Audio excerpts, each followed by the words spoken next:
দর্শক, আমরা এই মুহূর্তে রয়েছি জাজিরার পদ্মা সেতু নাডুবা এলাকায়। এখানে কিন্তু দুটি পক্ষের মধ্যে দুটি পক্ষের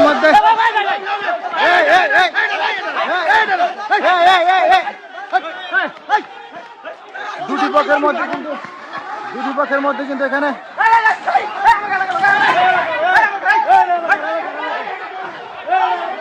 দেখতে পাচ্ছি এই যে সোরা হাতে কিন্তু তারা কিন্তু সজ্জিত রয়েছে।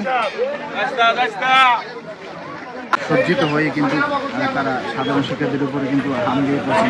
দেখছেন যে মুরব্বী কাকারা তারা কিন্তু এই তারা সাধারণ শিক্ষার্থীদের উপর কিন্তু তারা হামলা করছে বলে আমরা দেখতে পাচ্ছি। এখানে কিন্তু ঢাল সহ যে সাধারণ ছাত্রদের উপর যে ঢাল সহ যে দেশীয় অস্ত্র রয়েছে সেই অস্ত্র কিন্তু সজ্জিতভাবেই তারা সাধারণ শিক্ষার্থীদের উপর কিন্তু হামলা করছে বলে আমরা দেখতে পাচ্ছি।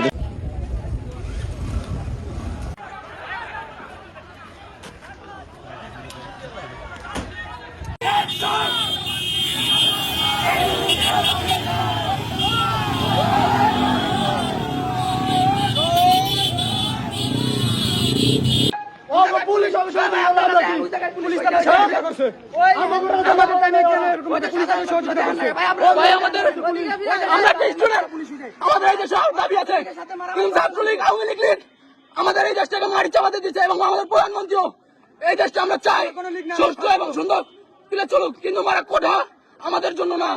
আমরা কোটা কিসের কোটা আমাদের 5% কোটা কিসের কোটা?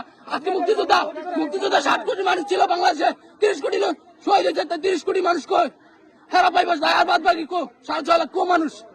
আরো এখন বাংলাদেশ জনসংখ্যা 18 কোটি, তার উপর আসছে, কিন্তু আমরা জনসংখ্যা পাইতেছি না। কিন্তু জনসংখ্যা আমাদের কোটা হিসাবে করতেছে 18 কোটি, কিন্তু কই আমাদের জনসংখ্যা? আমাদের জনসংখ্যার কোনো কোটা নাই। তারা মুক্তিযোদ্ধার কোটা পাবে কই? 30 লক্ষ মানুষ কোটা পাবে, আর বাকিরা কই যাবে? 30 লক্ষ মানুষ কোটা পাবে, কিন্তু 17 লাখ 18 মানুষ কই যাবে? তাদের কোটা কো? বাংলাদেশ সরকার পতনের পর পতন আমাদের শেষ করে দিল।